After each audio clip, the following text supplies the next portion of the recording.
Modding your Nintendo Switch will allow you to do so much, like running custom apps and blocking Nintendo servers so you can get the privacy that you want without Nintendo spying on you. You can also use the Homebrew store to run emulators and other apps that Nintendo wouldn't allow you to do normally. Like, you can run custom backgrounds, you can install emulators, you can even install apps that can let you use custom controllers like PS4 controllers or Xbox One controllers. You can also use an app called NX Themes Installer, which can allow you to install custom themes on your Nintendo Switch. This can let you do so much more than install the basic Nintendo backgrounds that are just white and black, which can be so boring. You can even install an app called Tinfoil, which can allow you to dump your games and do so much more, like create backups. All you gotta do to power in on your modern Nintendo Switch is easy. All you gotta do is put an RCM jig into the right Joy-Con rail, then press the power button and the plus button for at least a good 5 seconds. This will boot the console into recovery mode, which can allow us to install or boot Hecate and boot all other custom firmware. Connect USB-C to your computer. Now you got your Switch into RCM mode. All you need to do is click the Tegra RCM logo, and you can see it's detected RCM, and now all you need to do is inject a payload. The payload has been sent and the Switch should boot into Hecate. You can go to the System, which will boot into Atmosphere.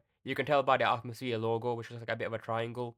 This will allow us to boot into custom firmware. You can tell you're in custom firmware by clicking the gear icon to get into settings, and then swiping down to set system, and you should be able to see AMS